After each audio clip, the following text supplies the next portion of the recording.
Are you probably covering the camera?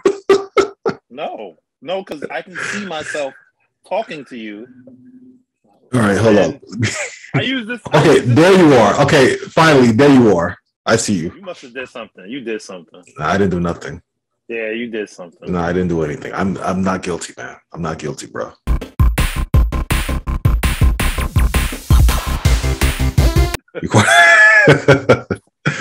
All right, guys. We are back again to do this thing. It's been a long time, but you know, the terrible twosome are, doing this early and gross looking. Yeah, we just woke up. This is bed hair right now. So yeah, black bed hair, black people bed hair. Exactly. But yeah, man, I'm happy to be back and doing this. And for those who don't know, this is I'm Steve, and this is my co-host Sterl, and we are the 8-bit generation. As I always say, you know, if you guys enjoy this content or the content on our channel, please subscribe, share, like, comment, talk. You know, we're down for anything. So Mr. Sterl, you know, to kind of start this thing off, we have a couple of topics that we're probably going to run through real quick. But what have you been playing lately? I finally have a game that I've been playing that is like not old, not out of place. Okay. But it's a couple months old, I guess, at this point. But I bought Metroid Dread, full price, $60. And for the Switch, I bought it on my birthday, which was in October. And I played through the entire game. I beat it from start to finish. I can talk about the entire game. Well, let me ask you a question. What encouraged you to buy this full price game? I know it sounds crazy to say that, but I would like to know. I got a lot of birthday money. That helps. So I was willing to actually spend. Plus, I heard good things about it, and I haven't played a Metroid game for a very long time. So I was really just kind of like, you know what? Let me play this. Let me see what it's all about. You know, especially with the good reviews. The good reviews. Because when I saw the trailer of it, I wasn't impressed, really. Yeah, I remember we had a podcast about that. I was more excited about it than you were. Yeah, I wasn't impressed because I thought it looked like a DS game or something. Like, it didn't look, you know, I was hoping, you know, we're hoping for Metroid Prime 4, and then they showed that. And so I was like, oh, they're like, oh, Metroid 5? Like, really? Okay, I guess we'll go there. So I bought the game. Now, here's another little small topic about the Switch itself. You know, we've had our disagreements or our... Yes, I'm pro Switch, and you definitely like meh on the Switch. I was meh on the Switch. I might have turned a corner. I knew that was going to happen. Listen, man, I knew that was going to happen. No, I knew it. No, you don't know anything. Yes. No, because okay, let me explain my situation. So, I work a job. I started working a second job, which means I have less time. Which is incredible that I found time to beat this game because I have less time. But my second job has a lot of downtime, where I can kind of, you know, people read books or something. So let's say I'm reading a book, right? Yeah, of course. Just in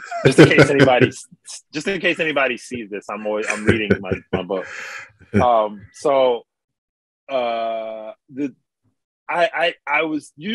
I was just going to kind of use that time to phone stuff or whatever, or maybe use my iPad, right? Then something said, you know, you just bought this new game, and up to this point, maybe I started playing this like kind of in November. So up to this point, I hadn't actually really played it. I played it like one time, and so then I said, let me use it in my downtime at work. Let me use it, and I just started. I had enough downtime where I'd put in 2-3 hours at a time, and that's when I was kind of like, okay, it's, you know, I was able to use the Switch in a way. And part of my gripes with it were the controls for the Switch in that mode still don't feel good to me, but they're usable. So I got used to it in terms of, I don't know, and part of it might be a game design thing, which I'll talk about in a little bit. But let's just say, like now I'm going to kind of go through my Switch while I'm at work. I'm going to go through my Switch backlog of games to play. So I'm kind of, I'm so happy to hear that you've turned a leaf on the Switch, because I still think that Switch is an incredible system. Even though it's starting to show its age a little bit, I feel like overall, I think this is definitely I think as time goes on, the Switch is if Nintendo does another system, it's going to be a souped up Switch. That's why they're saving all that 4K stuff and everything. I feel like later on, they're going to probably put that in the next level Switch or whatever they're going to call it. I think it's a successful platform. And I feel like, the thing with the buttons, I've always said was an issue with me on the Switch. They're kind of small, and after you play for a while, your hands get kind of cramped. But at least there's options out there. Like I have the Hori, the Hori gamepad, that you can put in, and even though it adds some bulk to your Switch, it definitely makes a difference. Like if you don't care for a rumble, it definitely makes a difference, or rumble or Bluetooth, I should say, because it doesn't have any of the wireless features. But if you just want to play the Switch docked and just have something comfortable for your hand, the Hori gamepad is definitely the best way to go. I was gonna say I feel like it just I don't because I'm not on a small that it doesn't need good it doesn't need better graphics than what it has though. Like I don't feel like I'd get a better gameplay experience out of, now granted I haven't played a lot of I can see where you're played. I tried to jokingly play Apex on it, and it's the joke. The game just doesn't run well at all. So when you talk about a better processor and that's why probably I mean more better processing, because a lot of the games that use a lot of power on Switch are, I believe, cloud based, like GTA for example, like the GTA trilogy. Only GTA 3 I believe is an actual on the system game, and the rest of it are like cloud based gaming, and so is Hitman and other things. It's kind of weird, and I feel like when you're on the go, you don't want to be hindered by not having Wi-Fi or something like that. You know what I mean? And I think that's the beauty of the Switch. So I think maybe once they start maybe getting some, other processing power, of course that probably might include 4K because it's a standard at this point. Not that it makes your game better, but it's just it's probably going to be cheaper by the time Nintendo probably wants to create a new system. But man, I'm go ahead. So I'm gonna play Breath of the Wild. I'm playing Secret of Mana. I think because that's one of the games that I've always wanted to beat that I've never liked, but it's considered, it's one of those games that was on the 20. It's one of the 20 games on the SNES Classic. Oh yes, I never liked it, but I want to try to beat it just to maybe see if I can figure it out. But I think I'm gonna play either that or Breath of the Wild next, and then probably after that I'll play Mario after I borrow it from you. Yeah, definitely Mario. I tell you, Mario Odyssey, best Mario game ever. I'm telling you, play that now, but I should, Oh, we know what else we got to talk about later? I'm sorry, we got to talk about the Zelda classic thing. Oh yeah, definitely. We have to talk about that. Even though I haven't played as much as I wanted to, but I would definitely talk about face value, what I've liked so far about it. I know you probably played a little bit more than I have, but we can talk about that definitely. I played it once, but it's amazing. But so let me talk about Metroid. So go ahead. So Metroid is Metroid. Metroid Dread is Metroid 5. It literally says in the trailer, this is Metroid 5. Takes place after Metroid Fusion. Mercury Steam, I think. They made the previous Metroid game, which I didn't play, which was Metroid Samus Returns or something like that, which was for the 3DS. So they have they like to make Metroid, which is they have an aiming system in it, and they have a counter thing, which is all other Metroid games do not allow you to free aim in the environment. You can aim, and hit certain things. So it does change the way combat feels in Metroid. But Dread as a game, I would give it, if I had to give it a score, if we do score thing, it's definitely an 8.5 out of 10 or something. It's not. Sounds good. It's not the it's not better than Super Metroid. It's not better than Metroid Prime, but it is probably the third best Metroid game. Like, it's good. It's very good. So let me pick your mind about it real quick. What are like the features in the game? Like, is there anything new that kind of brings like a new spin on the whole Metroidvania type of gameplay? No, really, there isn't. That's actually the thing. It's less. Metroid 4, which is Fusion, the Game Boy Advance one, was very guided, kind of, and how you can explore. Like, there wasn't a lot of free roaming and figuring out where to go. They kind of told you where you needed to go. And they just didn't tell you how to get there, but they told you. This game doesn't tell you anything. It's good. Kind of like Super Metroid in a way where it drops you in there. You're like, what the heck? And you have to get back to your shit. That's just what there's a bit more of a story in this one in terms of why you're where you are and what happened. So, and so there's a whole element to that, which is pretty cool. The story was actually, there was some parts of exposition, which is never a thing in Metroid, where someone's telling you what's going on. There's some of that. But I think that's just part of modern gaming now. There has to be a little bit of that, I guess. Overall, it's good. The catch of this game, of this Metroid, is, hence the word dread, is there's these robots called Emmys, EMMIs. They were sent to this planet to investigate a parasite thing called the X, which is in Metroid Fusion. The X, they thought the X was on a planet, so they wanted to make sure these things can't be penetrated by the X. The X was a virus that, whatever it was, a parasite that attaches itself to something and it just kills it instantly and whatever. It's like the worst thing ever. And you can't stop them. The only thing that could stop them was the Metroids, but now the Metroids are extinct. They've played the game, blah, blah, blah. Yeah. So Samus has Metroid DNA, so she's resistant to the X. So she's one of the only things that can stop. But this is a Metroid 4. But it kind of plays part in this a little bit. So she gets to the planet, she gets attacked, and all of a sudden she finds herself in this, now a new game, almost, like you say it like that. So the Emmys are, I think, where the dread comes in. The idea of dread is, like, you're scared, kind of, something scary out there. So the Emmys, for whatever reason, started to attack Samus. They were supposed to just collect DNAs from whatever, but for whatever reason, they start to attack. Anytime you see an Emmy, it will come after you and it will attack you. Now, the dread part is the Emmys, if they catch you, they will kill you. One hit, no stop. You can't, you're dead. You have a small opportunity when you're touched. Once you're hit by one, these things are fast too. They crawl in spaces, they swing around, they don't jump or anything, but they do crawl and they come after you. If you're touched by Emmy, an animation plays, a quick time animation plays.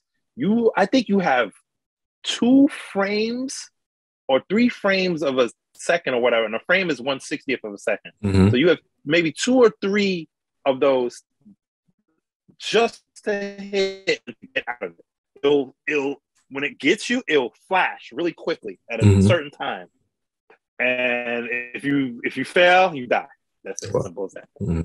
I will say I've died maybe over 50, 60 times in this game. Wow. You die a lot from these things. And I'll talk about why that's good and where it's kind of not good. Also, let me talk about the general difficulty of the game too.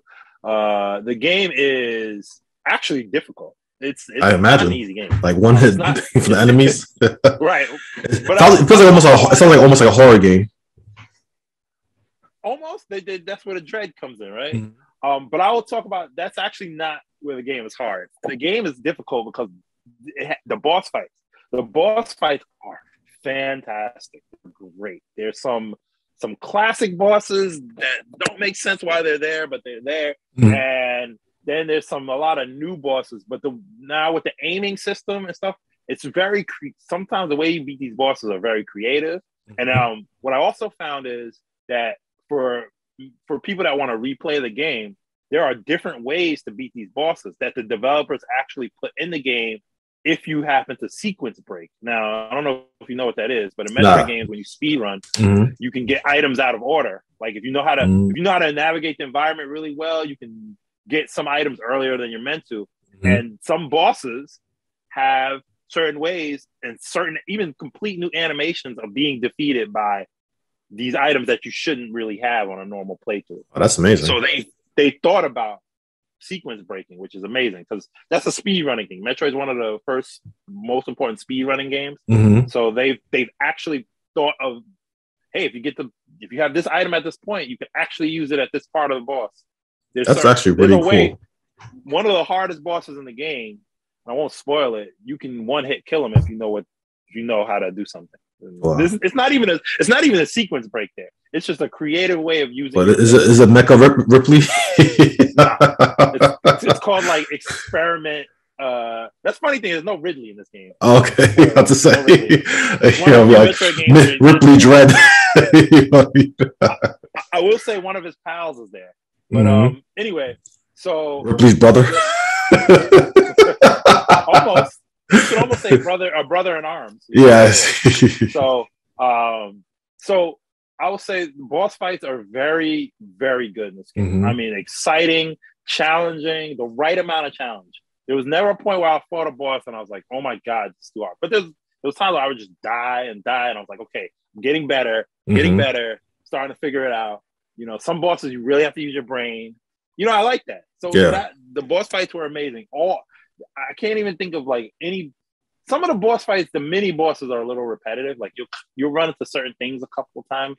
Other than that though, like the unique ones and even the last boss, which is like a cumulative of all the things you've learned. Like they know how to make bosses. Like it's just that was really fun. And this is Retro Studios, right? This is Retro Studios that made this? No, Mercury Steam. Oh, Mercury Steam. And what games had they made before? The previous Metroid game. I think that was it. I don't know what else they've made, but they might have made like, I don't know what else they made. I have to look it up. But I know Nintendo, when they wanted to make Metroid again, they let this company, they did Metroid, they did Samus Returns, and now they did this. So I think they're a good company to handle these 2D Metroids. They did the remake for the 3DS. Yes. Okay, so that was when I was playing. I actually played that. That was actually a really solid Metroid. Okay, so there you go. Yeah. So this is their follow-up. Nice. Too. Okay. So let me talk about so that's the difficulty. Let me talk about, I guess what I didn't like about it a little bit is I didn't like the world design necessarily. It's very Metroid-like in spirit, but like I don't know if I was spoiled by like Metroid Prime and Super Metroid and even Metroid Zero Mission, but those worlds felt like, those areas felt organic and stuff. This feels like I mean, a lot of it's kind of because of the lore of the planet you're on. It doesn't feel nature like a planet, like the other things in Metroid. So I didn't like the design of the world necessarily. It wasn't bad, but it just wasn't like the most memorable thing to it. The music too, Metroid's not big on music, but sometimes they have like musical themes that are really good. I didn't get too much of that. There's still some good like boss themes and stuff like that, but I didn't really get that atmospheric, like nice music. Yeah. Sometimes I was like, and it could be because I was playing without my headset. I don't know, but I could hear the music, and nothing like, I didn't go to YouTube and search for any themes of any of the bosses or anything like that. Okay, that's telling. The last bit is let's talk about the difficulty. And I said, like, you do die a lot. And so the whole game is a lot of the game is based on these Emmy things. There's about 7 or 8 of them in the game. I think there's 7 of them. And they exist in each of the 1 or 2 in each part. It always has like different zones of the world, So there's like 1 or 2 in each part of the zones of the world. And you only encounter them in what is called an Emmy zone. They live, so let's say you have like Berenia, I think that's the name of one of the places, whatever, Berenia. You have there, so you'll have regular part of Berenia, and then in some parts of it, there'll be an Emmy zone. So it's a whole zone where the Emmy roams around in. So the minute you walk into Emmy zone, you hear like kind of an eerie kind of music. Mm-hmm. It's like the Met like eerie. And so you know you're in an Emmy zone. You know there's an Emmy in there that, you know. So the way the Emmys work is that they respond to noise you make. Any noise you make will alert them, and they have a cone of vision that you can. So what would like in terms of noise in the game? What would qualify as noise if you're running or just walking? Just walking? Even any movement, even morph ball. Yeah, any movement at all. So the way you avoid them is you have this new ability. Samus almost has like MP now. It's like Aether or some kind of ability. I don't know what it's called, but I think it might have been in Samus Returns too. But I don't know. She has this like bar under her health, which she can use for certain abilities. One of the abilities is to make herself. It's like a shadow cloak, so she becomes invisible. When you have the shadow cloak, you can move, albeit slowly, but you can move without them hearing you. However, when you don't move with the shadow cloak on, the bar drains slowly. But if you move, it drains really fast. So a lot of times when these things spot you, you have to use like a corner, or they have them kind of located in certain spots where you can either get in your morph ball or something and hide with the invisibility on, and they won't see you.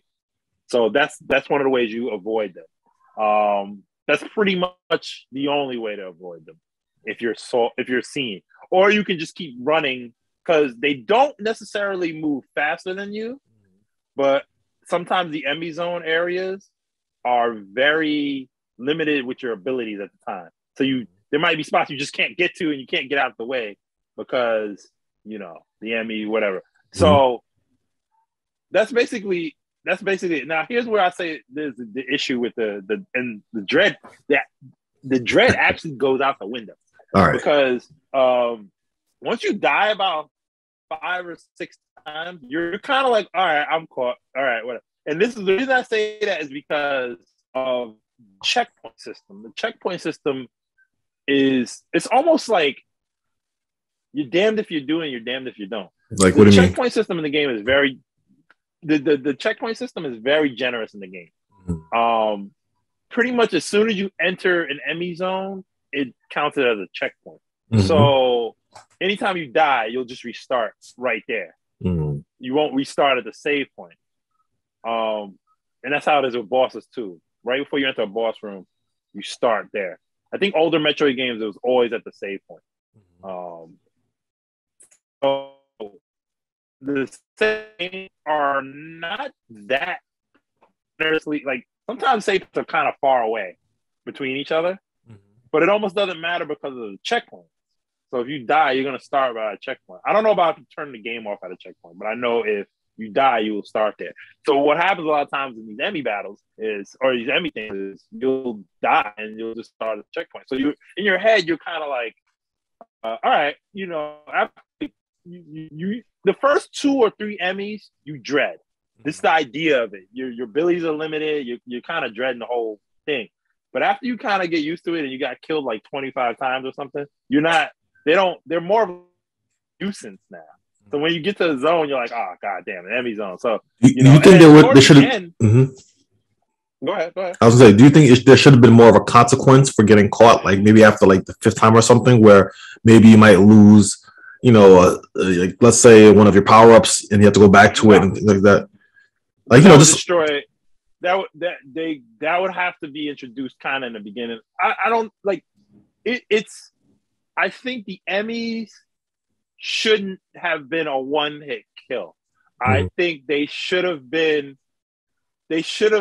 hindered your progress in a different way. I don't think taking away your abilities would have been it, but like it shouldn't have been like it makes dying by them kind of not a big deal after a while because it happens so much.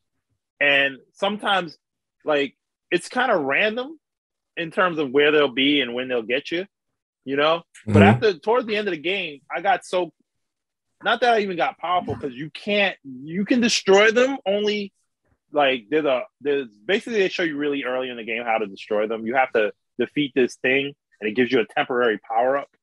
And it's kind of fun to do, actually, to kill them. You have to do it a very specific way and shoot their heads at a vulnerable point. But once you, and every time you defeat an enemy, you get a new power, obviously. You know, you get a new power. But, and the enemies change later. Some of them have newer abilities and stuff, like can stun you, one can freeze you, and there's all this other crazy stuff.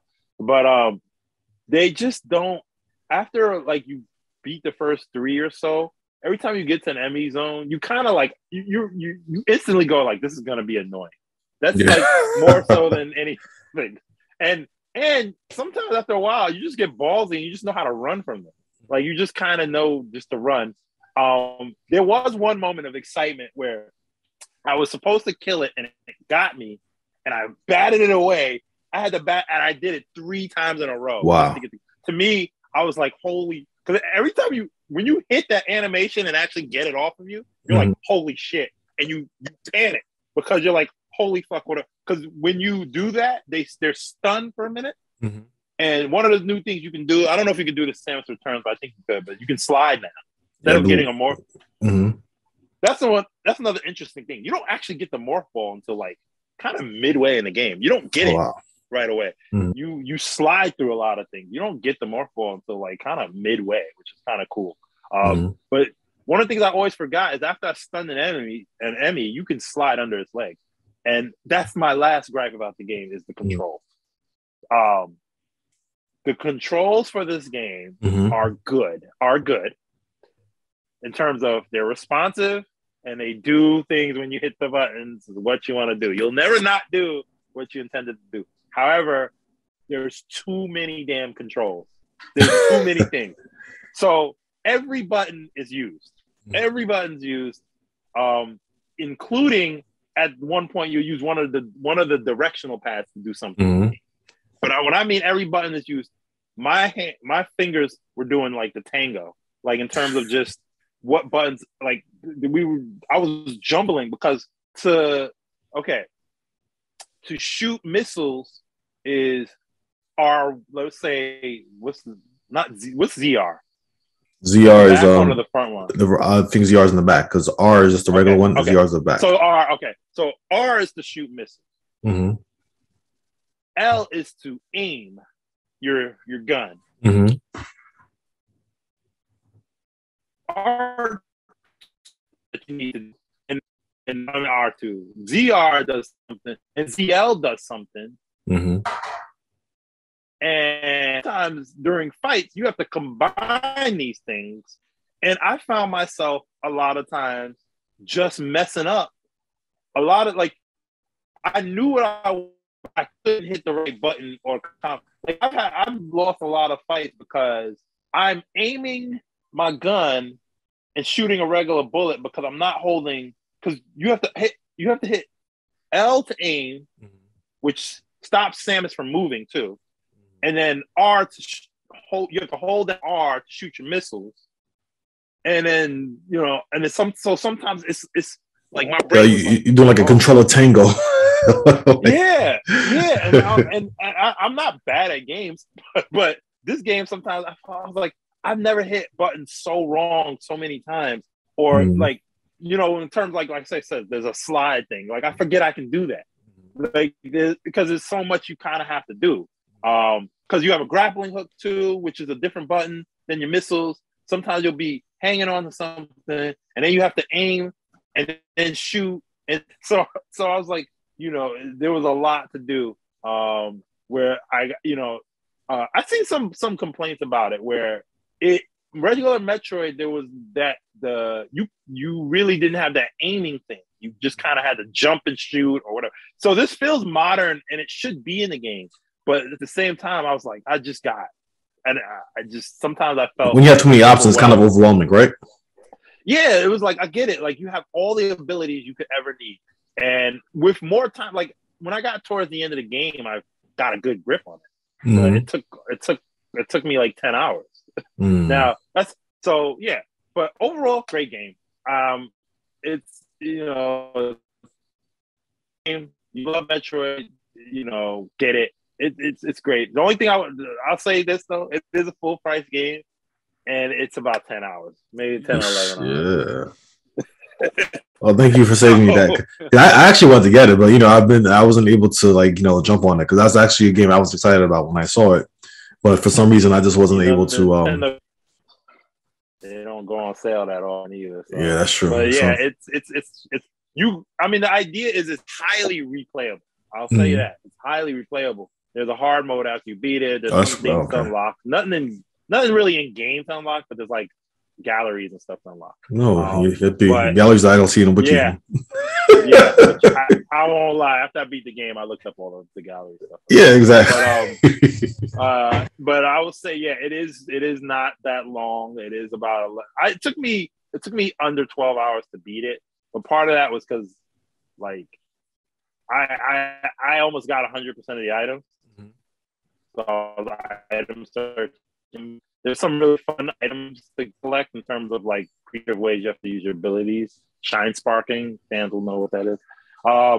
But yeah, that's another thing. It's $60 and it is about 11 hours. I feel like the game should be $50. But okay, so that have you been playing?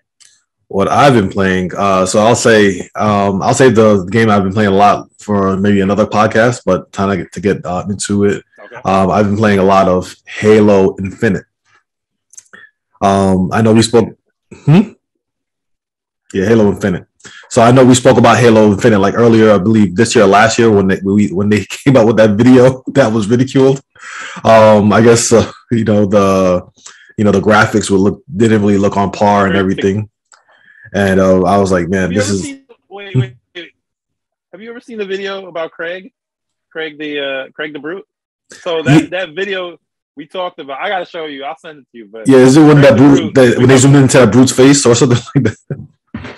Oh my god, some of the videos from that are so funny. I'm crying watching it. And he's even so popular that he made it into the real game now. In terms of like the developers acknowledged it. Mm-hmm. Craig's like. You can find him in the game, like he's like a music CD of him or something like that. Oh, nice! In the game, it's kind of funny.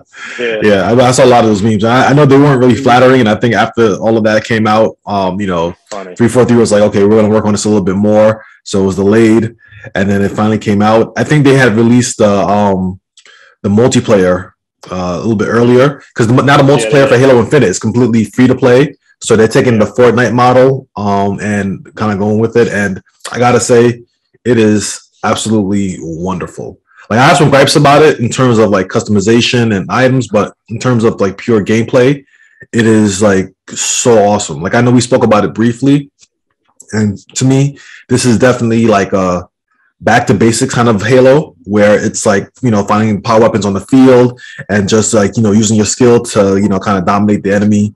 On turn and there's a few new I guess features. So now you can get like power ups during the field. Like you can get the rope arm. What is it called? I don't know. A grappling hook, I should say. Yeah. Grappling hook. You can do that. You can save to your RB. So it's grappling hook, maneuver, and shields, and another thing that I'm probably missing, and invisibility cloak. So those are the things you could kind of find on the field and kind of use to your advantage when you like, or depending on the situation, which is pretty dope.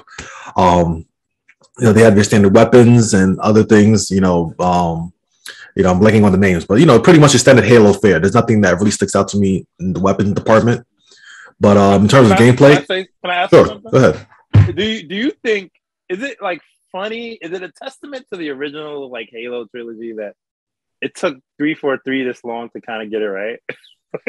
I think so too, and I think, in my opinion, I think what happened was 343 was kind of like chasing kind of trends, even though this one chases a little bit, but I think they're just kind of like going with the market. Definitely chasing Halo 4. Like Halo 4 was definitely Call of Duty in space. Yeah, you know what I mean. And then Halo 5, I like Halo 5 a lot. That's why one of the multiplayer for Halo. I played the multiplayer for Halo 5. It was fun. Yeah, multiplayer for Halo 5 is really good. With that. They kind of were, but it was a little bit different because there was like a lot of like different moves you can do. Like you had that boost button that was part of your repertoire, so you can do like things like ground pound, and someone's coming at you, you can kind of dash to the side. So it had a lot of maneuverability abilities in that game in Halo 5, but in Halo Infinite, it's a little bit different where it's more about like, you know, using your skills. So you don't have that unless you have a power up. So it's really just, you know, you don't have that. You're just really moving your man and, you know, just shooting and aiming and everything like that. Like really like the old school style. Because I feel like Halo 5 was definitely more about, you know, just like using your dash and you can do all this kind of crazy stuff, which was cool. But I also used to that in the beginning of Halo, when I was playing Halo Infinite, I kept on like, you know, because when you play a game for a long time, you get used to like the control scheme. So a lot of times I was playing Halo Infinite, I found myself trying to, you know, use that Halo 5 mind frame, but it's completely different. Like now your attack button is now the control stick. Just, you know, instead of your RB button. And it's so weird playing Halo like that because I know it's such Can you change it back? No, you can change it, but I'm trying to force myself to kind of get used to the system because, you know, now that they have abilities too, there's so many different things that you want to kind of get accustomed to. So I was like, you know what, let me just try to get used to it. You know, so even though I'm still, you know, because like I'll be playing it on PC, so when you do in PC, you go right to keyboards and that's true. everything, cool grenade button, and you have your it changes between all these damn games. Mm-hmm. You just know your setup. Like, it's different on control. I mean, you can change it. I tried changing it once, and then I think the reason I forgot why I changed it back again because I feel like because they have the ability button, I kept on forgetting about that, so it just kind of got confusing. So I'm like, you know what? Let me force myself to play this because I'm, you know, at this point, Halo 5 is going to be kind of like obsolete at this point, right? I mean, so because most people are going to be playing Halo Infinite. I mean, I think once Master Chief Collection started adding all the shit they added and they had the seasons and the Master Chief, I think Halo 5 was already kind of obsolete. Yeah, so that was pretty much it. So you know, that's why I stick with the. I don't know. You're the only one with the Xbox, so. Yeah, sure. And I got Halo 5 is the one game not in the Master Chief Collection. You know, out of all games, it should be there. I feel like maybe I don't know because you know it's funny. Halo 5 bring it to PC. Yeah, I mean, I'm sure at some point they will. They might not. They might not. Interesting. Well, I don't see the point at this. Like, Reach is all those games in the collection are classics, right? Kind of Reach and all that stuff. Yeah. Halo 5 is, you know, I don't see it. I just don't. I mean, not that I don't. Let me not say never. I'm never gonna say never. They've asked them to about it, and they said we really just don't have the plans, or we don't see, especially working on Halo Infinite. Because, like, who's going to play Halo 5? That's what I'm saying. It's kind of obsolete at this point because, it's really obsolete. And the story, I don't even think the story is that good, honestly. Somewhere. No, it was really bad. That was one of the worst. Yeah, that's the only Halo game I never finished. I never ever finished Halo. That's the only campaign in Halo I never finished because I was just so utterly bored. That says a lot. Yeah, well, I was just like, okay, I can't. Yeah. But yeah, Halo Infinite definitely is so fun. Like, it's really like I think Halo's going to definitely get a resurgence. You only played the multiplayer. Well, I played the multiplayer, and then there's the campaign was released on the 10th, I believe, of this month. I have it too. And I played 2 missions of it. It feels good too. Like, it's honestly the graphics. I'm playing on the Xbox Series S, so I don't have like the most S or S. S. You don't have these X? I don't have the X. I have the S. I was trying to get the X, but then because I got this as a birthday present, I said, all right, I'll take it. You know, like, you know. When's your birthday? In July 28th. When was your birthday? July. Oh, you got an Xbox Series S for your birthday? Yeah. You never said that. I never said that? I could have sworn I probably told you. No, you never told me that. Because I know the big thing is like, I remember you got spot, but like, that was as far as I knew your next gen systems were. I never thought you had this Series X. That's S. Because knowing you ideally wouldn't get a Series S, right? You'd get an X. Of course, yeah. I would love to get an X, but you know, since I got it, I said, all right, well, X is out the window. I made fun of you for having an S. I made fun of you for this. I mean, it's not. You know what's funny? I was gonna actually talk about that one of these days. I was gonna say, like, because you know, the Xbox Series S, it's funny. It's just like the Xbox Series One in terms of like looks and everything. I mean, it's a lot faster. It plays better games, but like there's really no difference. So it's like Xbox is really going for like a platform type of deal. But anyway. Yeah, no, it's just Yeah, so I was gonna say with Halo Infinite multiplayer, I can't say it's free to play and it's great. The only thing I don't like is that was kind of confusing for me is that they're really pushing like a battle pass type of thing. If you want to get like customization going on in terms of like customizing your Spartan, So I think, you know, like in that way, they have like, you know, certain armors that are available for a certain time. And, you know, you can purchase armor or the armor that you unlock, you can only get it once you get the battle pass. I didn't really look into the battle pass too much, to be honest with you. So I don't really know what's in there or, you know, how it works. I'm just enjoying the gameplay. But maybe if you know. I'll say, if for someone like you, if you really want to take the game, you really like the game, I would say maybe you might want to look at battle passes and purchase them. I don't know how it works in Halo, but I know 343 has been very good about fixing things. I've heard lots of things were like either there, whatever, or the progression wasn't really good when it started, but now they made it a little bit better or something. But the reason I say that is, like you said, it's a Fortnite model. Obviously, they have to do that because a lot of people are not going to buy the campaign. They're just going to play multiplayer. And so this is where they make their money. Of course. It's a little nickel and dimey, obviously, but that's where they make their money for releasing that for free. It's the way multiplayer kind of has to be these days. Yeah, exactly. You can't do this is a big thing, and it's a whole nother podcast. But the whole issue with Overwatch and Blizzard and all that stuff that's going on with them, the whole Activision stuff, Overwatch 2 is in serious trouble because it came out. It was a $40 multiplayer only game. This was before battle royales. They can't release a game like that again. You can't release a multiplayer only. 2 has not just multiplayer, but the biggest proponent to Overwatch is always going to be its multiplayer for most people. They just can't do it, and so that's part of the issue. What's going on and why this game is being delayed all the time and stuff. There's a lot of issues on top of all the sexual scandals that Activision. That's a different topic. Overwatch 2. So these Halo developers were smart. They said, okay, we know multiplayer games gotta be free now. They, for the most part, they just got it. You're not gonna have people pay for multiplayer stuff anymore. Exactly. I mean, it works kind of in Call of Duty because it's Call of Duty. They got so much people that will just buy. But even Call of Duty stuff right now is like they're kind of in a rut. Yeah, Vanguard is not doing good, so like they may have to change the models. I mean, they have Warzone, so that's kind of good on their end. But even Call of Duty, Warzone is like their version of. Warzone's it. That's everybody's playing. Yeah, everyone's playing Warzone, so they already had that model already. Yeah, they got their thing. They don't need to. They can just make. So it's like that's kind of like the wave of the future in terms of like multiplayer, right? At least for shooters.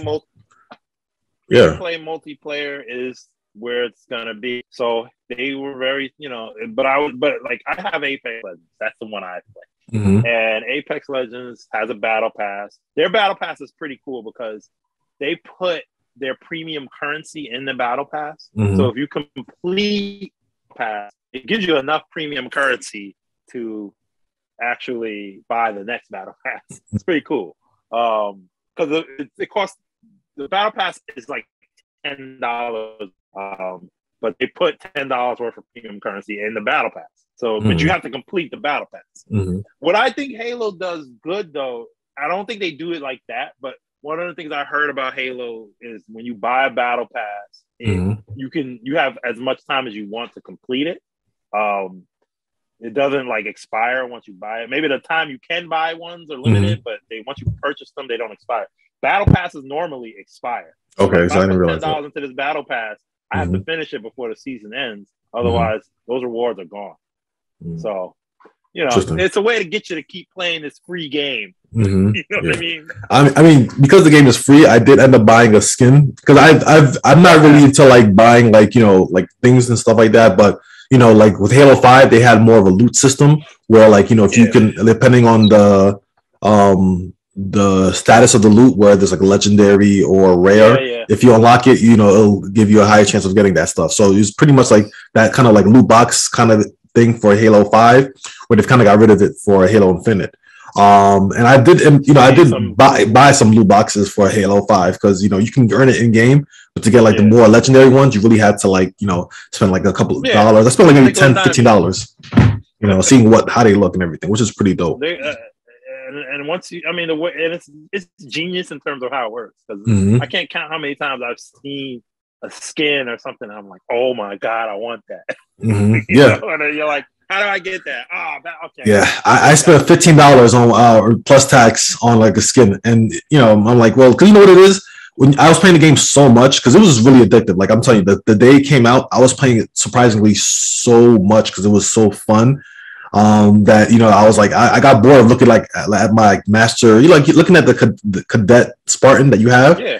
Everyone had the same costume. Cooler than you. Yeah. Oh no one at the time when I first played it, no one really had a different outfit. But after a while, it looks so boring. It doesn't really have no personality. It's like so vanilla, and you get tired of looking at it. So I was like, I saw the skin, and I'm like, all right, you know what? Let me get it because it looks kind of cool. And I said, let me go for it. I spent $8 in Destiny on an emote. So when they had the Thriller, I don't know in Destiny, they had the Thriller dance. Yeah, I remember that. Dude, Michael Jackson, they had the whole thing, and all of us bought it. We all bought that thing because it was like, oh my, and they did it exactly the right way. I said $8 for a fucking emote. It is what it is. Yeah, it is what it is. It's funny. I mean, this whole digital thing is kind of funny. I mean, I would love to have a conversation about that in the future because I just to kind of say this real quick. I remember on Xbox Live for one of my avatars. Shit. Yeah, excuse me. Oh, excuse my language. Go ahead. No problem. Yeah, I had bought like sunglasses for my avatar when that was the thing back in the day. Xbox Live for 360. Yeah, I remember that. Remember the horse armor? People went crazy about horse armor and Oblivion. Well, not even that. Put armor on your horse. Yeah, and then I bought $5 for my avatar to wear glasses, and to this day, when I do the avatar on Xbox Live, it's not even there anymore. Not even like an in-game avatar, but like your Xbox Live. My Xbox Live avatar, and now they still have avatars. They kind of like put them on the back burner. Yeah, they're not in the forefront. But now my avatar can't even wear it because it's not even there. So it's like the money is like it's like joke's on you. Your joke's on me. But that's an interesting conversation. But I did play a little bit of the campaign, like probably 2 levels, and even the campaign is very engaging. Like I think it has an interesting story. Or your master. So basically, Master Chief is fighting, and I guess he meets that this guy named Aatrox. He's the leader of the brutes, and after he falls down or whatever like that, he's kind of like lost in space for an indeterminate amount of time. I don't know what's the passage of time from the time he fell to when he's found, but he wakes up and then his mission is to kick ass and find Cortana, because I think he had lost Cortana or something like that. I said to finish the fight again. Finish the fight again. Yeah, that's the tagline. and I think there's a lot of throwback to like the old Halo because definitely it's the 20th anniversary of the franchise. Because it's 2021, right? Yeah, so it came out 20 years ago. So Halo Infinite has a lot of callbacks to the franchise, like I need a weapon and everything when he says that. So even though I'm not the biggest Master Chief fan, because I don't really find him interesting as a character at all. Read the book, you might. Yeah, maybe. Read The Fall of Reach. I think you would actually like it. It's a really good. I read it. I mean, Reach is one of my favorite games. I know that's the book talking about, but I know Reach is one of my favorite Halo games. I think that game was really dope. Well, it gives you a little bit more insight. It doesn't really give you insight to the Reach events that have been kind of parallel. But it gives you insight into John as a character. Where how he became, because one of the things they even talk about in the beginning of Halo 3 is like he says you have luck, something like that. Like one of the things she says in the beginning is you have something that they don't have, and they call it. She said like it's luck or something like that. But you figure out more about him, and I say if you're a Halo fan, I feel like I'm more of a fan of the gameplay than I am the lore. I would say. I know. I feel you, and I'm not a big. I was only a fan of the lore when I played Reach. Reach's story was so good. Yeah, Reach was really good. And I said, okay, I kind of want to. I'll read The Fall of Reach. And it really just expands the whole Covenant and in ways where you're kind of like, this makes now it gets you a little bit more into it, into him as a character. Even though he's not really he's kind of like an avatar, but I think it's. I mean, he's a character, but I feel like he's a character that I don't find that's interesting. I mean, he's cool, like he's a cool badass. I mean, he's a cool. He's supposed to be like a cool badass character. I think. I mean, that was kind of the appeal of him, was that he was like this faceless badass character with a gun, and he's doing his thing. He's kicking ass. You know, like I think people love that about him, and I think I could see the appeal of Master Chief. It just didn't appeal to me, where I'm just like, oh, he's so memorable. You know what I mean? Like for me, but I understand. But I understand for everybody else why he was such a cool character. You know what I mean? So yeah, I feel like, because I'm not the biggest. I don't think I've played through like all of Halo 2. You know, I'm not the biggest Halo fan. I really played. I bought Halo 3 and Reach and 4. And I was like kind of it. And I just, but for whatever reason, I picked up the book and I read it, and I was surprised about how much I enjoyed it. That's kind of. I mean, it's already a good book. I'll check it out. I didn't think I would care about it. Like if you got time, it's not a long read either. It's not long. It's not a hard read. It's not like a Game of Thrones book or something. So, you know, I would say if you have spare time, I would check it out. It's good. Anyway. Yeah. So definitely with so kind of go back to Halo Infinite. The little bit I've played of the campaign. It's definitely very engaged in terms of gameplay. Like you fight a lot of the grunts that you see in Halo, you know, the old Halo games. You definitely could make great use of the grappling hook, because with the grappling hook, a lot of the environments are kind of made to take advantage of it. So there's like a lot of open spaces, a lot of floating platforms, you know, just ways to kind of get get one up on your enemy. And I think the grappling hook, even though I kind of made fun of it, I think when we spoke about it initially, like, oh, great, a grappling hook as a big gameplay mechanic, but it does kind of give you some, you know, gameplay advantages. Like there was one time momentum is always fun. Yeah, getting momentum to go get across a chasm was really cool. And also Spider-Man games are always fun. Like just being able to do that in a game is a thing. But you know what? It's unlike Spider-Man, where Spider-Man can do it like very back to back. There's a cooldown period between the grappling hook. So when you use it, there's like a 5-second thing, so you don't abuse it. But when you can use it, it's really dope. Like there was one time there was like a group of enemies, and it was like a long ass pillar. So what I did is I launched myself up in the air, and I I was able to come down on them as I'm falling down in the air. So that was kind of cool. And yeah, I'm sure there's people out there who's going to really do some cool tricks and some cool I guess maneuvers with the grappling hook, you know, if you're really dedicated to using it a lot. Because sometimes as I'm playing, sometimes I forget that I have it, but there are some areas that force you to have it. Like there was towards the end of the first mission in Halo Infinite, there's an area with nothing but floating platforms, which is kind of confusing when you see it, because there's like so much going on. And you know, if you have to use a grappling hook in a way to kind of get yourself across these platforms, and after a while you kind of figure out, okay, this is how I gotta, you know, continue it. So they do make good use of it so far in the beginning, just to kind of get you accustomed to using it. And then I'm up to the second part where it's kind of almost the same thing. You know, it's like you know, just they make all the areas kind of very open, and they have long pillars or walls, or you know, other platforms that you can jump on to kind of take advantage of it. So that's pretty much it so far, but it feels really solid. And even the story elements, like the cutscenes, or I shouldn't say cutscenes, but like the story elements in the game are really well done, because normally, like I said, I'm not engaged in the story, but this time I'm kind of am, because I don't remember what happened since I never beat Halo 5. I don't know if there's any consequences from Halo 5 to this game, but basically what I know is, you know, Master Chief's trying to look for the original Cortana data, and he finds something similar, but it's not exactly it. So he gets flashbacks and stuff like that. So I think, you know, maybe this game may be like a big kind of like, what's that word called? Like a big love letter to the Halo franchise, because like I said, there's a lot of throwbacks in terms of, lines, and also some certain scenes that's kind of recreated again. So I'm excited to play the whole thing, but so far it is really, really good. You know, I'm enjoying it, and I want to play more of it. You know, okay. So I was like trying to play some this morning before we set up. And the multiplayer, I can't gush enough about it. I think it's completely awesome. So it's definitely a must play. All right. Yeah. And I want to add too. I think I said some of it in the beginning too. I feel like Halo is going to make a resurgence, because I'm not sure if you saw that there's a Halo TV show coming out, I think on Paramount Plus. Yeah, I saw the trailer. It looked really good, actually. Yeah. Compared to I think video games make probably decent adaptations into like television. I'm not sure if I could say a lot of other shows, but I don't see why it couldn't be good. Yeah, it's not like video. You just get more other, instead of like like into series, I think it would make sense. You get more time to explore things and things like that. And I also think too, it makes a difference if like the creators of the video games are heavily involved. Because I think a lot of times back in the day, with the way Hollywood was back in the day, they just want to get the IP and they do their own thing, you know. So they're like, okay, let's say Max Payne, for example. They're like, okay, who went for Max Payne? Let's get Mark. What's his name? Well, movies, Mark Wahlberg. Yeah.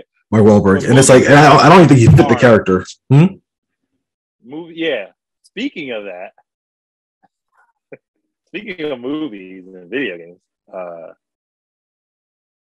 I don't know. You still got anything to say about Halo? Halo? No. I was kind of going to the TV show, and that's about it. You know, the trailer, and I think it's going to just get a huge resurgence. So I'm excited to see that. I hope Halo comes back to its forefront. I don't know if it'll get necessarily to the top, but I think it'll be much more relevant. Yeah, because for a long time, it lost a lot of its luster. No one really cared for it. Yeah, after Reach, it never. I enjoyed Halo 4, but multiplayer wasn't great. But after Reach, yeah, it never hit that height. Call of Duty ate it up, and then other things came along, and it never got back there. So I went and saw a movie yesterday. I don't have to dwell on this very long, but I saw Resident Evil: Welcome to Raccoon City. Nice. I don't know if you're big into Resident Evil, but it's basically a reboot of the Resident Evil movie series. You know, that I know. They have this whole Resident Evil movie series, which is just its own beast. Yeah, it's his own thing. Which I'm actually surprised they didn't create into their own video game. You'd think that, you know, they would do like a spin-off video game of like Mila Jokovic or whatever her name is. Yeah, being like a crazy Devil May Cry-ish. Yeah, I'm surprised that never came up, because I'm like, okay, well, this movie's not taking no inspiration from the games, at least in the beginning. Yeah. And then now, like, you don't do nothing with the character. Like, you have this like 8-movie franchise, which it's actually like, I don't know if it's 8 movies exactly or 10 movies. It's something like that. Yeah, but it's like that's pretty impressive, honestly. Even though the movies are probably like very low quality, that's pretty impressive. I'm surprised they never enough money. Yeah, it makes enough money that they can greenlight sequels like that. So so I'm surprised they didn't really like Capcom them. People like them. Yeah, people like them. They're like a lot of fans of this. They probably people that don't even really care about the games. Yo, imagine they make a game like that. If they make a Resident Evil game just based on those movies, where you can just like you said, Devil May Cry type gameplay. You know, Resident Evil like back. You know, like and they just use that character saying Alice or something like that. Yeah, that's Alice, right? Yeah, so I'm really surprised Capcom never did that. Because they probably realized that maybe that would piss off the Resident Evil game. I mean, you make it a spinoff. You don't make it into the main gameplay. You just do a spinoff.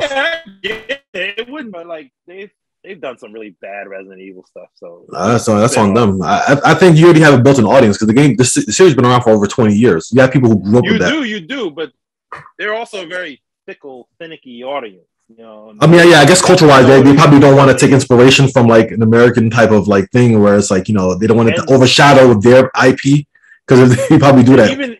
Even as a side story, Resident Evil and high-paced action haven't been very good for that series. Since Devil May Cry, they started to veer towards action. Started to get real. But anyway, let's talk about this movie. But they veered towards action, and it became Devil May Cry, so they lost that. So they could just kind of. That's true. Stick on that model. I mean, it would have been a Resident Evil game. So that is true.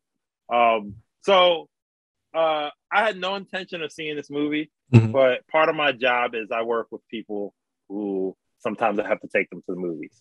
So I've gotten to see a lot of free movies recently, which is pretty cool. What I see, I saw Venom 2. Wow, okay, I didn't see that yet.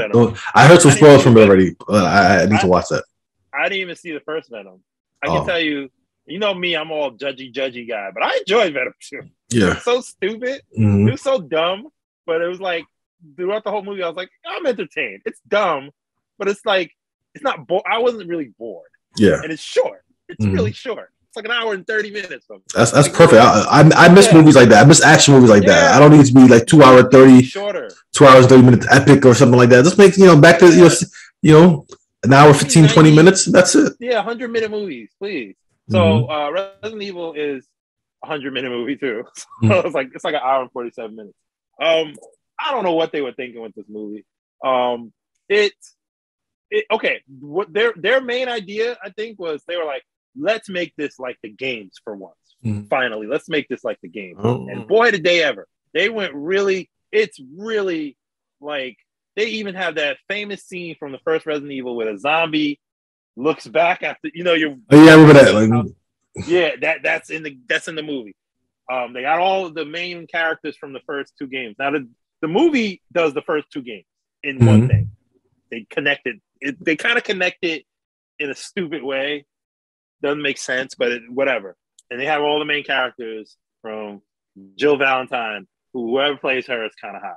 Like Spanish, I think, or something. I don't know. But Jill Valentine, Claire, Chris Redfield, and Leon Kennedy. So it's like it's not an offensive movie. It's just a movie. It just like it follows the game. I mean, there's a line where she says Jill sandwich and things like that, which is one of the funny things from the first Resident Evil. It's one of the bad lines. She actually mentions it in this. It's the only there's a real big they have you ever played Resident Evil?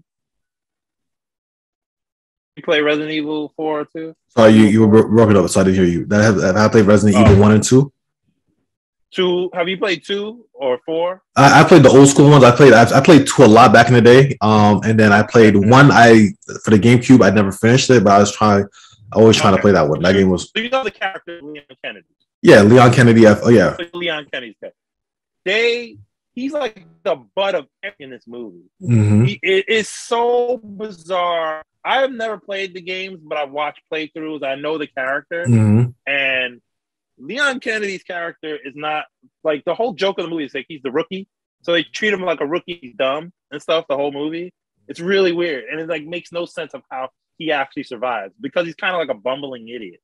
I don't understand why they made that choice, but I feel like so I haven't seen the movie, but I've seen a lot of like reviews of people talk about it, hear discussions, and it seems like they wanted to up Claire's character in lieu of his. Or maybe they were saving his character arc for another movie to make him look better there. Because to me, like, I did hear that a lot of people, that's the same consensus that Leon's a complete idiot, which is different than his games, where he was just a competent cop. Like, even though he was a rookie, he wasn't pushover. His first day, he was, they totally just, they made Claire like the super badass.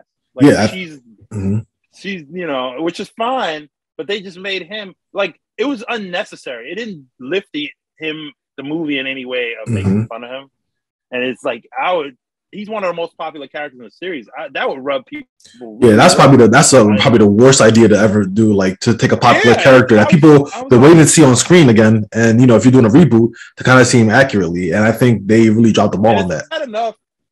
I don't know the actor, but it's bad enough that he doesn't look like Leon Kennedy to a lot. That's big for a lot of people. I don't care. Honestly, I think it's really the hair. I think if he had like if they did the hair thing, because I understand he's not the same ethnicity as Leon, which I'm not. I don't think it's too bad because I think if they were to do like a Resident Evil, let's say it was successful enough to do Resident Evil 4, right?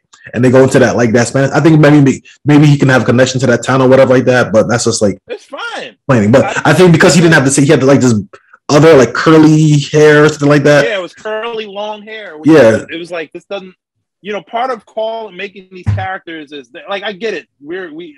Movies are different than games, but like there was nothing like they could have kept the same actor and changed that. Yeah, just change it.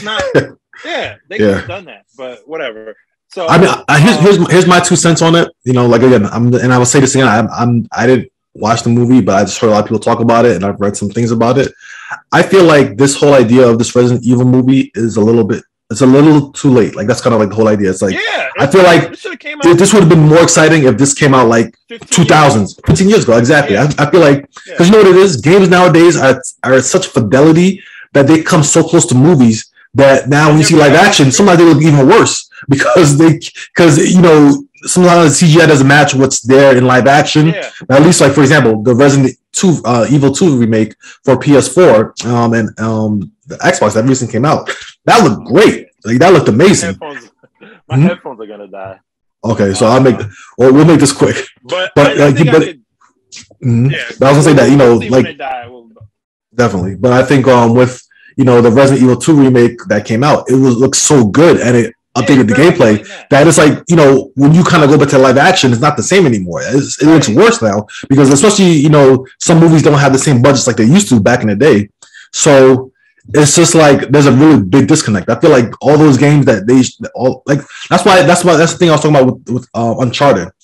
When I was kind of like, should they make an Uncharted movie? Because I'm like, the games are so close to real life, or at least they try to emulate it, especially 4, that having the movies feels kind of redundant because it's like you can see this in the game or play this in the game. I know it's a different medium, and we definitely had that conversation, but I feel like Resident Evil is for Resident Evil at least, it's a little too late. And I feel like them sticking to the games now is long overdue. I mean, I'm not long overdue, but it's long. It's kind of over. Yeah, it's too late. Too late for me. It's like, So before we get maybe cut off prematurely, depending on.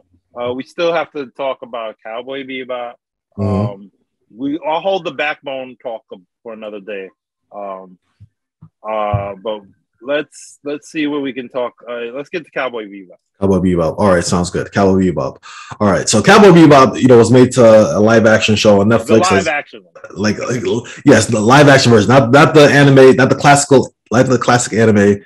The live action version that was a point of contention for a lot of people for a long time finally came out. 10 episodes on Netflix. I think we spoke about it through text. Immediately canceled 3 weeks later. But we spoke about it before. But I'll just say, I think we both on the same page. I think we can both say that we're both okay on it. Like it's not bad. It's okay, right? It's not like the dumpster fire. Well, it could have been. Some aspects are worse. Really all right. So I would say I'll let you go first since you're the resident Cowboy Bebop fan. Really? Yes. My opinions on it are it was biting off. It was always just biting off way more than you. I agree. Source material is something of legendary status, and there's no way they were going to be able to successfully recreate that atmosphere and all that stuff. Yeah, they tried. It is low budget. You can tell there's a lot of low budget stuff. They tried. There's a lot of mistakes. There's some bad writing, but their heart was in the right place. Yeah, that's the thing. At least that came out to me is their heart was in the right place. I think the people all involved really want to be special, but I think the idea of what they were trying to create just can't be done. I don't think, at least until someone does it right, but you can't create an adaptation of an anime, and it's not going to, if you're doing the same thing, it's going to be better than the original. It's just not. Yeah. But B, if you try to do something new, it's going to piss off people that like the old stuff. Because you're ripping up that twist at the end. I thought was stupid, but it is what it is. I don't know. I like I said, I'll give it a 6 out of 10 or something like that. I think it was.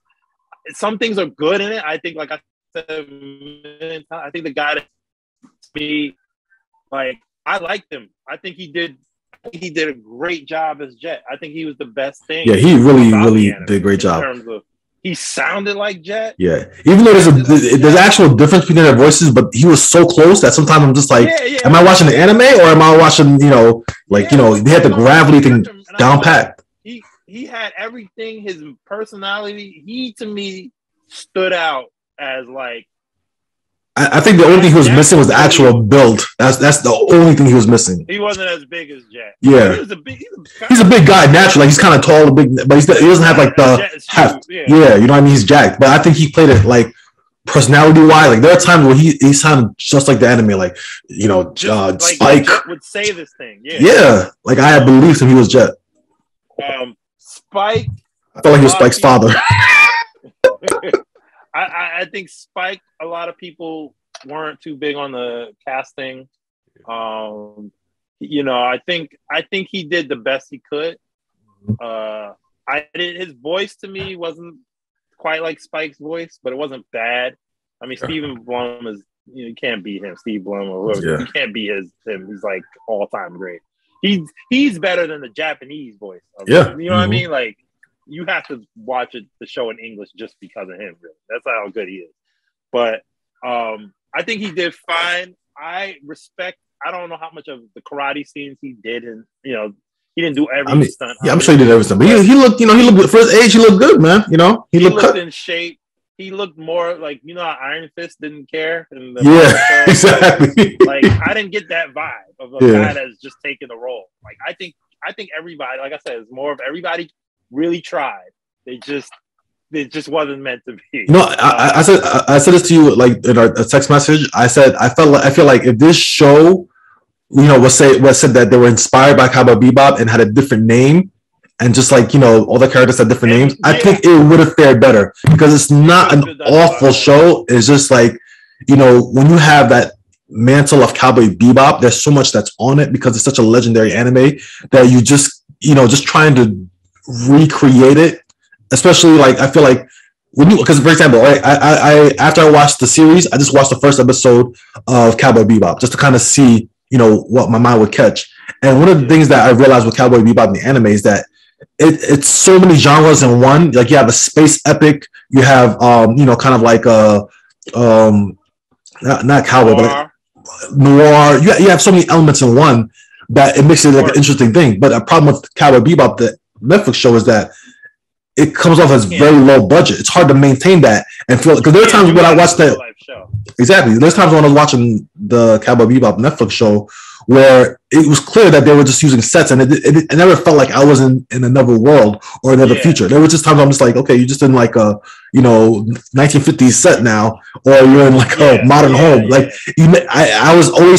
I never felt like I was engrossed in their world. Where if you watch the first couple of episodes of Cowboy Bebop, the anime, you clearly see it's a different kind of world, different kind of feel. Everything is like very different. Like you kind of see the world, and a lot of the things, like I said, the space element of like traveling and the people living in space, or there's a space. How should I say? There's like.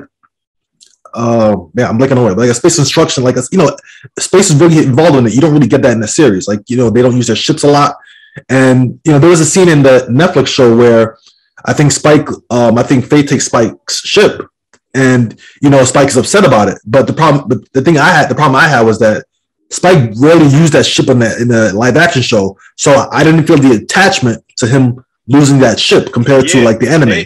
Where he used it a lot. They show him scenes of him fixing his ship and talking to his ship, like things like that, where you felt the connection. And the funny thing is that the show, each episode too was 45 minutes to an hour, whereas anime is shorter. They're 20-minute episodes, so it's more concise. They waste less time. Sometimes I felt like there was time wasted. Either dialogue in the Netflix show. There was a lot of dialogue. I think there was there's a lot of things that like the anime, funnily, I think expressed a lot more in its shorter time of episodes than than the Netflix show does in a whole hour. And I don't know, part of that is just being, I think the idea is, and this is unfortunately, this is an American thing because we live in a culture where animated stuff is automatically ostracized, where it can't be a serious story. It can't be, it's either for kids or it's for nerds. You know what I'm saying? Or, it's Disney or it's this, or it's like South Park. That's what anime people think. They think anime, and in Japan, it's completely different, where anime can be used to tell a story, even a real life story. Like there are animes out there that don't have fantasy and magic or weird things. They just tell stories, and that's fine. But here you can't. That's not, and that's why these shows get greenlit. But I think the tide is turning a little bit because like with Netflix, especially stuff like Castlevania, that show is a clearly adult show. The tide is definitely turning. Arcane, I haven't watched it, but I heard. I wouldn't say turning, but it's definitely something. It's becoming at least a little bit more accepted, more of like a serious show. Yeah, like Blood and Zeus, that had no franchise attached to it. Seems serious, right? And that was like. But also, I think that's another. This is on Netflix. You can get away with it because it's on Netflix, right? Mm-hmm. This is not something where you have to get TV space to take it. Netflix can just put something. If it doesn't work, they don't care. Mm-hmm. You know what I mean? They do care, but you know what I mean. Yeah, obviously they cancel. Yeah, so you have some type of standards. They saw it debuted really fast. They were like, wait, we makes no sense to, really go.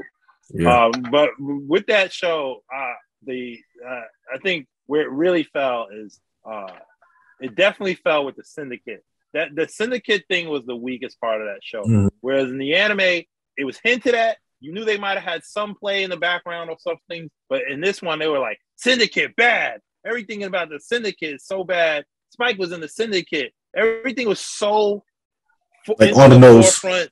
Vicious was way too prominent in the show. Mm-hmm. I know actors, you got to pay them, and it's got to be a different thing. They got a contract, maybe, whatever. But Vicious was awful. Every time he was, I don't know, the actor's face, just even the white the wig. Oh my god, that wig thing is like so awful. I was like out of all the things that's unbelievable on the show, that every time I saw him on screen, that just took me out because I don't know, that wig just looks so bad. And his whole Vicious in the anime is vicious, scary. Mm-hmm. When you see him, you don't see him often, but he doesn't seem like this kind of goofy, over the top criminal. This guy was so over the top. Mm-hmm. I didn't get any badass vibes from him. I just got he was an over the top, angsty psychopath kind of dude, and nothing felt vicious about him. I get it. He killed a whole bunch of people in that one scene, which wasn't even that cool. You know what I'm saying? It was just like I had a problem with the anime in general. I mean, not anime, but the Netflix show in general. I feel like some people knew exactly what they were doing or knew how to take advantage of the style they were going for, and some people didn't. Like, for example, we spoke about Jet already. I feel like Mahershala Ali. That's not Mahershala Ali. Excuse me. He played Cottonmouth in Luke Cage. Luke Cage. Yeah, I don't want to, because he's a really good actor, so I don't want to. He is very good. Mustafa. Shoot, I'm so sorry, dude. Mustafa Sharik. Okay. I won't lie. Yeah, he's a really good actor. I wish I would have put respect on his name, but he's really good. He played Jet to the T. Even like you said, even Spike, even though he wasn't 100% good, but he kind of knew how to roll what was going on. I feel like there's some outliers who didn't really feel like they belonged before Vicious and then Faye. Yeah, Faye, I felt like. And I'm not even talking about looks or anything like that, but just in terms of personality, I felt like she didn't fit with what was going on because she was so raunchy, always talking about, hey, motherfuckers, blah, blah, blah. Like, you know what I mean? Like, I felt like she reminded me of a sitcom character. Like, there's somebody who talks like that I can't put my finger on right now, but she was just always snarky, saying, hey, numbnuts, hey, this and that. I feel like it sounds like a cartoon character or a character I've seen in a sitcom. And I feel like she didn't really, have any way to go ahead. I feel like, and I was gonna say, I don't feel like that was her fault. I think so. I think she's a good actress. I think just the way they wrote her character is just very annoying because it's always like numbnuts this, numbnuts that. And I think they're trying to make her badass, snarky.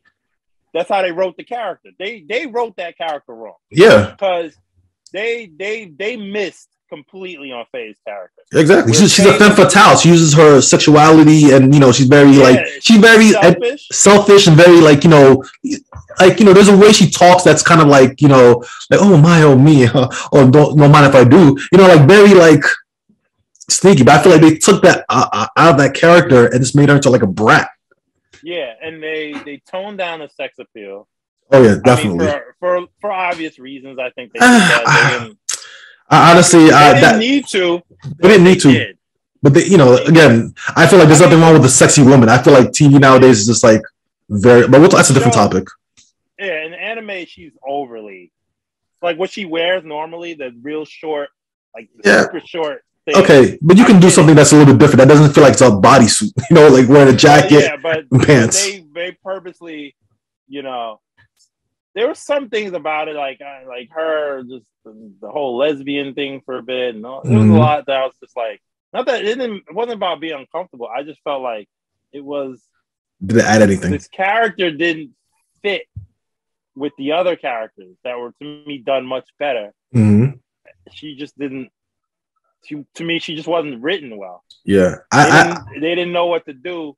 Maybe they were saving things for season 2 with her and finding out who she is, and maybe that would have changed it. But I enjoyed that. I enjoyed the screen time between Spike and Jet a lot more, and I felt like they were much stronger. I felt the chemistry there with Faye. I always felt like she was breaking that chemistry, and there was nothing there that was really like, oh, these guys are a trio. I never felt like these guys are a trio. I always felt like it was these two guys, and then Faye comes along sometimes to kind of like run her mouth. And that was kind of the show. I mean, even in the anime, it was them, and then she was kind of that third person that she didn't want to be there, but it just felt more natural. Exactly. Like it is 3 of them, but they're very reluctant, even with each other. Like they're very reluctant, like heroes. But it didn't really feel like that with this one. She just felt part of too at times that she started getting close to them, and for me as the anime watcher, she did in the anime towards the end, but like she was always like the best thing is her eating the dog food instead of feeding the dog. Like that's Faye. This Faye was a little too caring in some ways, but then too like raunchy teen in other ways. You know what I mean? Like you said, like she was definitely the weakest out of the main characters. That her and Vicious to me were the weakest. Yeah, because it's funny in the first episode of the Netflix Cowboy Bebop, I remember they were like doing this heist at a casino, and the way I forgot the exact dialogue the guy said, but the way he said it sounded like an anime. Like he sounded very like all right, everybody. Like there's something about his inflections that really sounded like okay, they know what kind of thing they're doing. They took that scene from the movie. Yeah. It's not in the movie. It's not done in the casino, but it's done in the convenience store with the guy coming out of the bathroom and stuff late. Yeah, exactly in the movie. So I was like, okay, they know the material. I get it. They get it. But still, like you said, there's something, it just doesn't, it's not the same. It's not good. Let me ask you a question. What did you feel how did you feel about Ed? How about Ed? Yeah, because when she made that guest appearance at the end. Because personally, for me, like when I know a lot of people hated that scene because this is kind of the scene of reactions online, but I felt like the Ed that they showed was kind of like the best you can do in live action. Yeah, it looked like okay. Here's what I didn't like, and this is part of the issue with the show. Actually, the cinematography on the show is not good. Yeah. This comes from just saying like there was I don't know if you know what a Dutch angle is when when the camera slightly turned. Yeah. There's so much of that in the show. Like you only use that when there's like a unstable or you want to show. That's what a Dutch angle is kind of used for. It's off tilt. It's to show you something's off. But they would just be regular scenes and everything's all Dutch thing.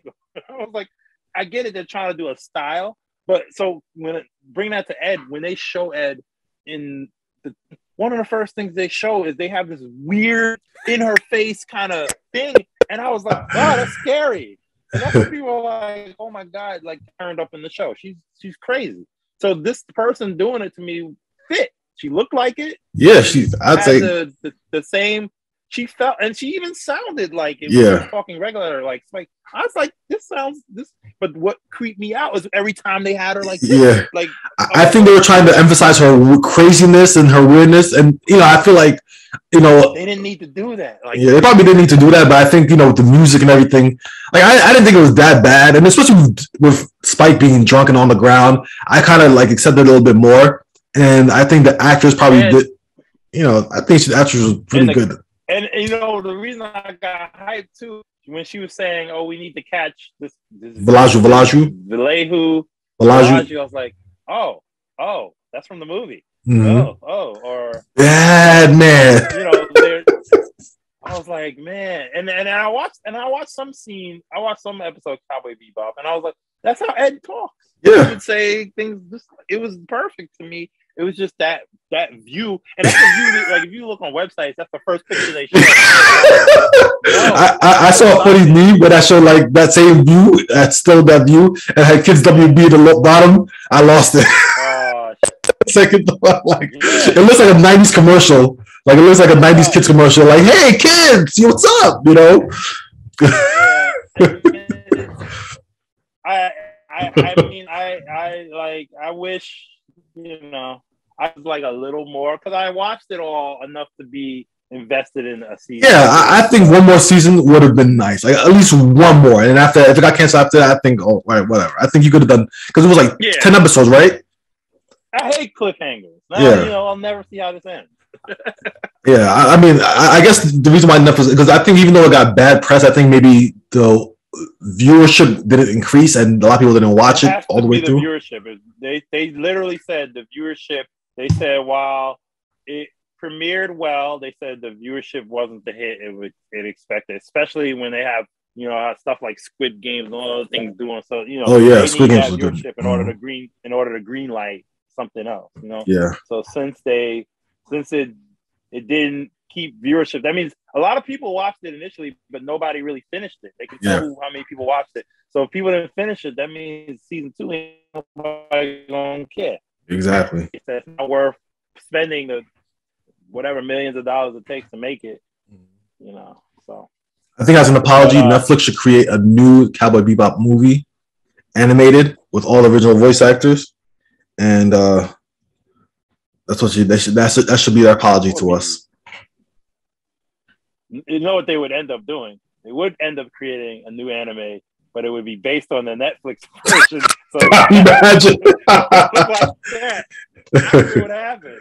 It would be set in that universe. That could happen. Exactly. I bet you that could happen. There's more chance for them to finish the show like that instead of us actually getting a real genuine. I bet you that's more. Or you know what they should do? They should just. I mean, it's probably insulting, but they should probably just regulate it to like 2 or 3 minute chunks and do something like that, because when they had the episode, what was that episode 0 thing where they had like a little preview of the show, that was so stylized and so cool that was actually more engaging than watching the show sometimes, because I felt like, you know, they condensed everything to like a little short snippet, and then boom, it was really quick and fast, really cool, some good action, and, you know, played with a lot of the scenes. I played a lot with like the scenes and everything. So I think that little snippet that they had was really well done. I think maybe they should probably stick to stuff like that. Because it felt like, because in the show it didn't feel like that in the show. The show had elements. The show had elements of that kind of stuff in it, but not really too often. Like there was a scene where, like, one of my favorite scenes was when Spike had to go view his daughter's recital, and he left. Sorry, not Spike.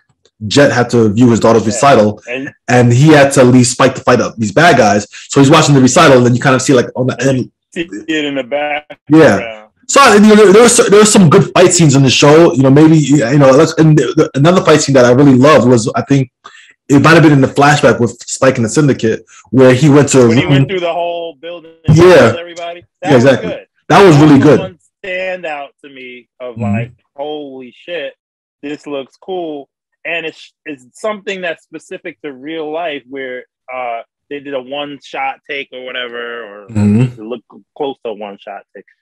So I was like, that's using the real life medium effectively instead of trying to make it like an anime. They and it was probably one of the better, even though I didn't like that episode as a whole. Like it, to me, it's too much Syndicate shit. I don't need to know Spike's past. I think that's the whole issue with the main show, is you don't really know Spike's past. You can piece together it. And even him in the anime, he has a fake eye and a real eye. And he always says the fake eye is like looking into the future. The real eye looks into the past. And you don't know you know what I mean? There's whole thing about needing to let go of your past. They kind of brought that into the Netflix show. They spelled it out too much for us. Like, this is what happened between them. Yeah, it could have been much better. You never know that in the anime. Yeah, exactly. It is. I feel, you know, it's like, I feel like they wanted to make, you know, I understand the reason for it, but I think it also takes away from it, but then also makes you, like, there's so many like things to think about. Like, okay, should you, like you said, should you follow the anime to a T, or should you just do your own thing? If you do your own thing, why don't you just make something original? Like, I think there's so many questions that come into play, And I feel like, you know, again, when you take a very legacy franchise like Cowboy Bebop, I feel like other anime probably, you know, will get some backlash, but I feel like because Cowboy Bebop has such a prestige when it comes to like the medium, just like not even like anime, but just like medium, like, you know, the television medium in general. Yeah. There's such a prestige to it that I think you'll never ever live up to, you know, what the anime did. Even if you have like a high budget movie and you do everything, it's always going to be something that's going to be missing, or there's always going to be. I feel like anything the guys made after it hasn't been as good either. Like, I mean, I enjoy Samurai Champloo is very good. I think it's very good, but it's not Cowboy. It's very close, but it's not. Yeah, maybe the Netflix Samurai Champloo might do better. Oh God, please no. It would be easier to do because you at least don't need the face stuff. You know, you can just real in terms of exactly. I'm sure like, in Japan they have like an Edo set that they always use for a lot of these movies, so you'll be right at home with that. He Space Dandy, and I watched a couple episodes. It's definitely a different vibe. It's really silly. I'm gonna try to finish it, but it's not. I don't know. It's weird. So listen, sometimes it's okay to have a one. To me, I would never get at someone if I have like a one hit wonder, because sometimes you can have something that hits that's just good. Oops. Where'd you go, man? Sometimes you can have something that hits and it's good, and it is what it is. It's okay to have one hit wonder, even with music. You know, if you're music and you just don't have like another hit after that, it's fine. You know, it is what it is, and I think it's okay to have one hit wonder. I think Cowboy Bebop was just special, and sometimes you make things that are special that you don't even realize that are special. You know what I mean? Like Nintendo, like look at Super Mario Brothers, the first game. You know, they make that game trying to make just a good game, but who would think that would become a classic? You don't know you're making a classic sometimes, and that's the appeal of it, is that you're making something that you just want people to enjoy, but it's so good that you don't. It's transcendent, yeah.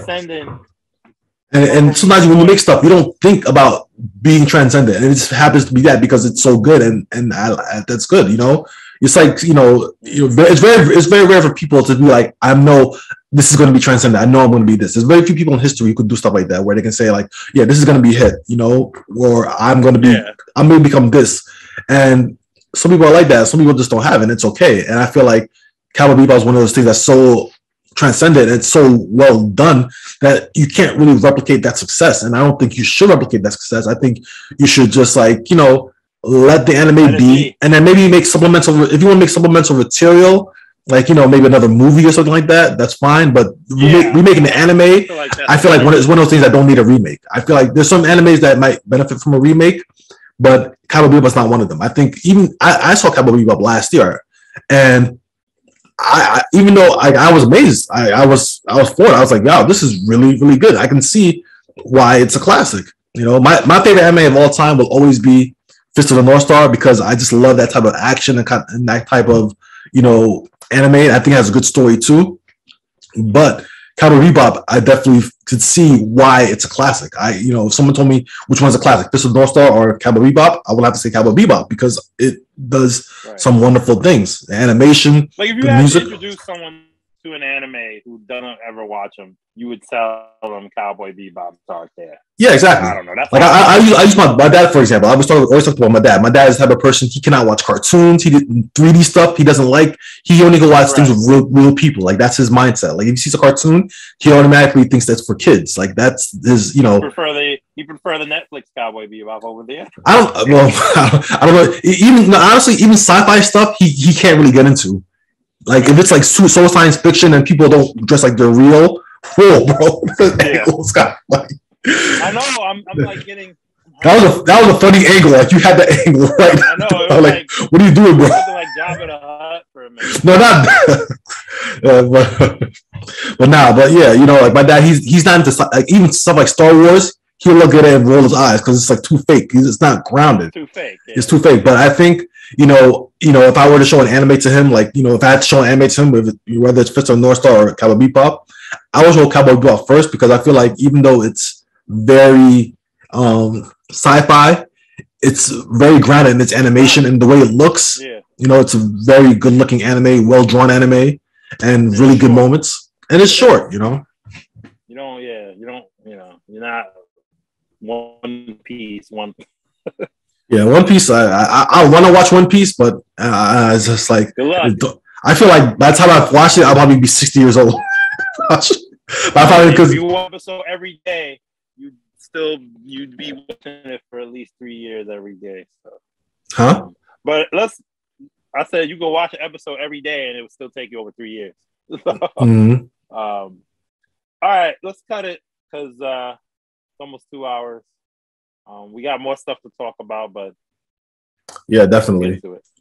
All right, guys. Thank you guys so much for watching this episode of the 8BGCAST. I think I forgot to mention that in the beginning. This is the 8BGCAST. If I did it, I don't remember. It's been so long ago. I think you did. Okay, make sure. Thank you.